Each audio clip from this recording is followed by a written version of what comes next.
ਮੈਨੂੰ ਅੱਜ ਉਸ ਸੱਜਣ ਦੀ ਗੱਲ ਯਾਦ ਆਉਂਦੀ ਹੈ ਜੋ ਚੰਡੀਗੜ੍ਹ ਦੇ ਵੱਡੇ ਪ੍ਰਾਪਰਟੀ ਡੀਲਰਾਂ ਵਿੱਚੋਂ ਇੱਕ ਸੀ ਅਤੇ ਅੱਜ ਵੀ ਉਸ ਦੀ ਕੰਪਨੀ ਸੈਕਟਰ 17 ਵਿੱਚ ਚੱਲ ਰਹੀ ਹੈ। ਉਸਨੇ ਮੈਨੂੰ ਦੱਸਿਆ ਸੀ ਕਿ ਇੱਕ ਐਮਐਲਏ ਵਜੋਂ ਸਰਦਾਰ ਪ੍ਰਕਾਸ਼ ਸਿੰਘ ਬਾਦਲ ਚੰਡੀਗੜ੍ਹ ਵਿੱਚ ਸਾਈਕਲ ਚਲਾ ਕੇ ਉਸ ਕੋਲ ਆਉਂਦੇ ਹੁੰਦੇ ਸਨ ਤੇ ਮਕਾਨ ਲਈ ਕਿਸੇ ਛੋਟੇ ਤੇ ਸਸਤੇ ਪਲਾਟ ਦੀ ਪੁੱਛ ਕਰਦੇ ਹੁੰਦੇ ਸਨ। ਇੱਕ ਦਿਨ ਬਾਦਲ ਸਾਹਿਬ ਨੂੰ ਉਸਨੇ 9 ਸੈਕਟਰ ਵਾਲੀ ਉਹਨਾਂ ਦੀ ਹੁਣ ਵਾਲੀ ਕੋਠੀ ਦਾ ਵੱਡਾ ਪਲਾਟ ਵਿਖਾਇਆ ਤੇ ਕਿਹਾ, ਮੇਰੇ ਕਹਿਣ ਤੇ ਲੈ ਲਓ, ਸਾਰੀ ਉਮਰ ਮੈਨੂੰ ਯਾਦ ਕਰਿਆ ਕਰੋਗੇ। ਜਦ ਉਸਨੇ ਬਾਦਲ ਸਾਹਿਬ ਨੂੰ ਦੱਸਿਆ ਕਿ 15 ਲੱਖ ਰੁਪਏ ਹੁਣੇ ਦੇਣੇ ਪੈਣਗੇ ਤਾਂ ਬਾਦਲ ਸਾਹਿਬ ਹੱਸ ਪਏ ਤੇ ਕਹਿਣ ਲੱਗੇ, ਸਾਡੇ ਕੋਲ ਇੰਨੇ ਪੈਸੇ ਤਾਂ ਕਦੇ ਵੀ ਇਕੱਠੇ ਨਹੀਂ ਹੋਣ ਵਾਲੇ।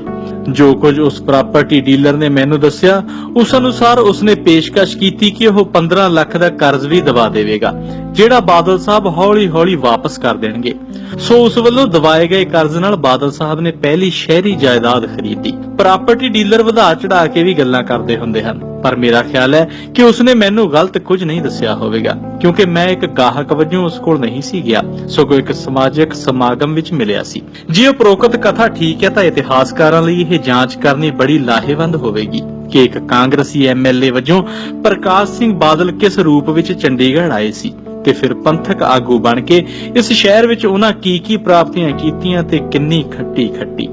ਮੈਂ ਅੰਦਾਜ਼ੇ ਨਾਲ ਕਹਿ ਸਕਦਾ ਕਿ ਇਤਿਹਾਸ ਵਿੱਚ ਪੰਥਕ ਆਗੂ ਵਜੋਂ ਨਿਜ ਲਈ ਜਿੰਨੀ ਖੱਟੀ ਸਰਦਾਰ ਪ੍ਰਕਾਸ਼ ਸਿੰਘ ਬਾਦਲ ਨੇ 40 ਸਾਲਾਂ ਵਿੱਚ ਖੱਟੀ ਕਿਸੇ ਹੋਰ ਪੰਥਕ ਆਗੂ ਜਾਂ ਪੰਥਕ ਆਗੂਆਂ ਦੇ ਸਮੂਹ ਨੇ ਰਲ ਕੇ ਵੀ ਨਹੀਂ ਕੀਤੀ ਹੋਵੇਗੀ। 5 ਵਾਰ ਮੁੱਖ ਮੰਤਰੀ ਬਣੇ, ਵਜ਼ੀਰੀਆਂ ਆਪਣੇ ਪਰਿਵਾਰ ਲਈ ਰੱਖਵੀਆਂ ਕਰ ਲਈਆਂ ਤੇ ਬੱਸਾਂ ਹੋਟਲਾਂ ਦੇ ਨਾਲ-ਨਾਲ ਰਾਜਸਥਾਨ, ਯੂਪੀ ਤੇ ਹਰਿਆਣਾ ਵਿੱਚ ਫਾਰਮ ਬਣਾ ਲਏ, ਚੰਡੀਗੜ੍ਹ ਵਿੱਚ ਵੀ ਮਹਿਲ ਖੜੇ ਕਰ ਲਏ ਅਤੇ ਪੰਜਾਬ ਸਰਕਾਰ, ਦਿੱਲੀ ਸਰਕਾਰ ਦੇ ਨਾਲ-ਨਾਲ ਸ਼੍ਰੋਮਣੀ ਅਕਾਲੀ ਦਲ, ਸ਼੍ਰੋਮਣੀ ਕਮੇਟੀ ਤੇ 5 ਤਖਤਾਂ ਨੂੰ ਜਿਵੇਂ ਆਪਣੀ ਮੁੱਠੀ ਵਿੱਚ ਕਰੀ ਰੱਖਿਆ।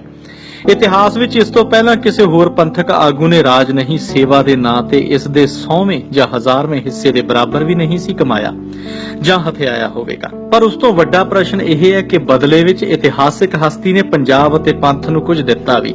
ਜਾਂ ਸਿਰਫ ਲਿਆ ਹੀ। ਇਸ ਬਾਰੇ ਬਾਦਲ ਸਾਹਿਬ ਦੇ ਸ਼ਰਧਾਲੂਆਂ, ਚੇਲਿਆਂ ਦੇ ਬਿਆਨਾਂ ਦਾ ਢੇਰ ਮਿਲ ਜਾਏਗਾ ਜੋ ਕਹਿ ਦੇਣਗੇ ਕਿ ਬਾਦਸ਼ਾਹ ਦਰਵੇਸ਼ ਨੇ ਆਪਣੇ ਤਾਂ ਕੁਝ ਲਿਆ ਹੀ ਨਹੀਂ ਤੇ ਪੰਜਾਬ ਨੂੰ ਇੰਨਾ ਕੁਝ ਦੇ ਦਿੱਤਾ ਕਿ ਪੰਜਾਬ ਪਹਿਲੇ ਨੰਬਰ ਤੋਂ 14ਵੇਂ ਨੰਬਰ ਤੇ ਆ ਗਿਆ ਤੇ 95% ਕੇਸਾਧਾਰੀ ਸਿੰਘ ਬਾਦਲ ਸਾਹਿਬ ਦੇ ਪੰਥਕ ਰਾਜ ਵਿੱਚ 15% ਤੱਕ ਰਹਿ ਗਏ ਹਨ। ਸਾਰੀਆਂ ਗੱਲਾਂ ਇੱਕ ਲੇਖ ਵਿੱਚ ਦਰਜ ਨਹੀਂ ਕੀਤੀਆਂ ਜਾ ਸਕਦੀਆਂ, ਪਰ ਕੁਝ ਮੋਟੀਆਂ-ਮੋਟੀਆਂ ਗੱਲਾਂ ਦਾ ਸੰਖੇਪ ਵਰਣਨ ਕਰਕੇ ਬਾਦਲ ਸਾਹਿਬ ਕੋਲੋਂ ਇੱਕ ਮੰਗ ਜ਼ਰੂਰ ਕੀਤੀ ਜਾ ਸਕਦੀ ਹੈ ਕਿ ਉਹ ਆਪਣੀ ਆਤਮਾ ਕੋਲੋਂ ਹੀ ਪੁੱਛ ਕੇ ਦੱਸਣ ਕਿ ਉਹਨਾਂ ਲਈ ਹੁਣ ਕੀ ਕਰਨਾ ਬਣਦਾ। ਪੰਜਾਬ ਦਾ ਪਾਣੀ ਤੇ ਪੰਜਾਬੀ ਇਲਾਕੇ। ਬਾਦਲ ਸਾਹਿਬ ਨੇ ਉਸ ਹਰਿਆਣਾ ਦੀ ਸਰਕਾਰ ਕੋਲੋਂ ਆਪਣੇ ਬਾਲਾਸਾਰ ਦੇ ਫਾਰਮ ਹਾਊਸ ਤੱਕ ਪਾਣੀ ਪਹੁੰਚਾਉਣ ਲਈ ਨਹਿਰ ਬਣਵਾ ਲਈ, ਜਿਸ ਨੂੰ ਪੰਜਾਬ ਦਾ ਅੱਧ ਤੋਂ ਵੱਧ ਪਾਣੀ ਕਾਨੂੰਨ ਦੇ ਉਲਟ ਜਾ ਕੇ ਦਿੱਲੀ ਵਾਲਿਆਂ ਨੇ ਦੇ ਦਿੱਤਾ ਸੀ। ਬੜੇ ਨਿਰਪੱਖ ਮਾਹਰਾਂ ਦਾ ਕਹਿਣਾ ਹੈ ਕਿ ਹਰਿਆਣਾ ਪੰਜਾਬ ਤਨਾਜ਼ੇ ਵਿੱਚ ਜੇ ਪ੍ਰਕਾਸ਼ ਸਿੰਘ ਬਾਲਾਸਰ ਫਾਰਮ ਦਾ ਮੋਹ ਛੱਡ ਕੇ ਉਸ ਨੂੰ ਵੇਚ ਦਿੰਦੇ ਤੇ ਗੁੜਗਾਉਂ ਵਿੱਚ ਹੋਟਲ ਦਾ ਸਸਤਾ ਪਲਾਟ ਲੈਣ ਦਾ ਲਾਲਚ ਠੁਕਰਾ ਦਿੰਦੇ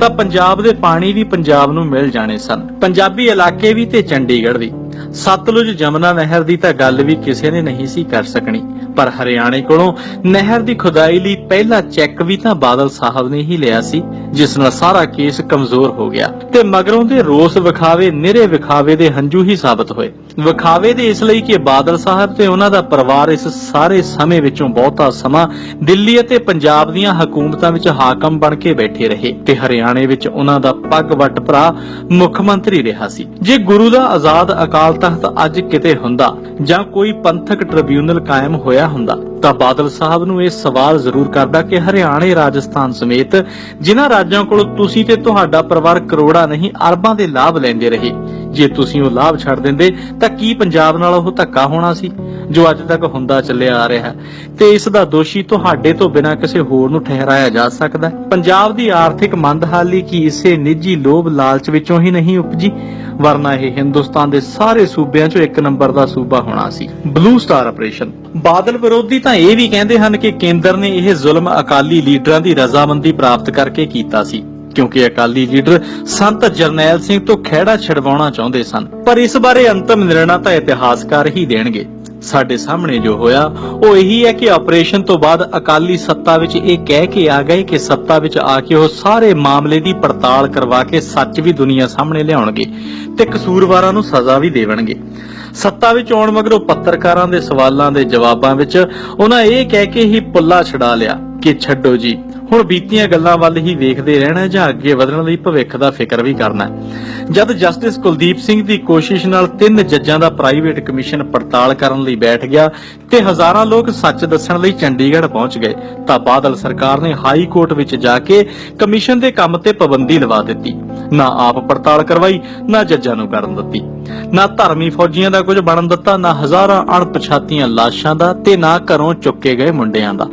ਜਿਨ੍ਹਾਂ ਪੁਲਸੀਆਂ ਨੇ ਨਕਲੀ ਮੁਕਾਬਲੇ ਬਣਾ ਕੇ ਹਜ਼ਾਰਾਂ ਸਿੱਖ ਮਾਰ ਮੁਕਾਏ ਸਨ, ਉਹਨਾਂ ਚੋਂ ਕਿਸੇ ਨੂੰ ਤੱਤੀ ਵਾਹ ਵੀ ਨਾ ਲੱਗਣ ਦਿੱਤੀ ਤੇ ਸਗੋਂ ਤਰੱਕੀਆਂ ਦੇ ਕੇ ਆਪਣੀ ਸਰਕਾਰ ਵਿੱਚ ਉੱਚ ਰੁਤਬੇ ਬਖਸ਼ ਦਿੱਤੇ। ਗੁਰੂ ਦਾ ਅਸਲ ਅਕਾਲ ਤਖਤ ਅੱਜ ਕਿਧਰੇ ਹੁੰਦਾ ਤਾਂ ਫੈਸਲਾ ਕਰਦਾ ਕਿ ਦਰਬਾਰ ਸਾਹਿਬ ਉੱਤੇ ਹੋਏ ਫੌਜੀ ਹਮਲੇ ਮਗਰੋਂ ਦੇ ਉਪਰੋਕਤ ਹਾਲਾਤ ਲਈ ਕਿਸ ਨੂੰ ਦੋਸ਼ੀ ਮੰਨਿਆ ਜਾਵੇ। ਅਕਾਲ ਤਖਤ ਦੀ ਮਾੜੀ ਹਾਲਤ। ਅਕਾਲ ਤਖਤ ਦਾ ਜੋ ਰੁਤਬਾ ਆਪਣੇ ਆਪ ਸਿੱਖਾਂ ਦੇ ਦਿਲਾਂ ਵਿੱਚ ਬਣਿਆ ਹੋਇਆ ਸੀ, ਉਸ ਵਿੱਚ ਪਹਿਲੀ ਵਾਰ ਕਮੀ ਆਉਣੀ ਸ਼ੁਰੂ ਹੋਈ ਤਾਂ ਉਹ ਬਾਦਲ ਰਾਜ ਦੌਰਾਨ ਹੀ ਆਈ। ਜਿਸ ਤਰ੍ਹਾਂ ਜਥੇਦਾਰਾਂ ਨੂੰ ਆਪਣੇ ਇਸ਼ਾਰਿਆਂ ਤੇ ਨਚਾਇਆ ਗਿਆ ਤੇ ਵਿਰੋਧੀਆਂ ਦਾ ਮੂੰਹ ਬੰਦ ਕਰਨ ਲਈ ਵਰਤਿਆ ਗਿਆ, ਉਸ ਨਾਲ ਅਕਾਲ ਤਖਤ ਦਾ ਰੁਤਬਾ ਸਰਦਾਰ ਬਾਦਲ ਦੇ ਅਹਿਦ ਵਿੱਚ ਦਿਨ-ਬ-ਦਿਨ ਘਟਦਾ ਗਿਆ ਤੇ ਸੌਦਾ ਸਾਧ ਨੂੰ ਮਾਫੀ ਦੇਣ ਲਈ ਜਿਸ ਤਰ੍ਹਾਂ ਜਥੇਦਾਰਾਂ ਨੂੰ ਹੁਕਮ ਜਾਰੀ ਕੀਤੇ ਗਏ ਅਤੇ ਮੁੱਖ ਮੰਤਰੀ ਦੀ ਕੋਠੀ ਵਿੱਚ ਪੇਸ਼ ਹੋ ਕੇ ਹੁਕਮ ਸੁਣਨ ਲਈ ਕਿਹਾ ਗਿਆ, ਉਸ ਮਗਰੋਂ ਅੱਜ ਅਕਾਲ ਤਖਤ ਦੀ ਸੰਸਥਾ ਖਤਮ ਜਿਹੀ ਹੋ ਕੇ ਰਹਿ ਗਈ। ਸ਼ੁਰੂ ਵਿੱਚ ਲੋਕ ਬੁੜਬੁੜ ਕਰਦੇ ਤੇ ਗਾਲਾਂ ਕੱਢਦੇ, ਅੰਮ੍ਰਿਤਸਰ ਪੇਸ਼ੀ ਭੁਗਤਾਉਂਦੇ ਸਨ ਤਾਂ ਕਿ ਵੋਟਾਂ ਵਿੱਚ ਘਾਟਾ ਨਾ ਪੈ ਜਾਵੇ।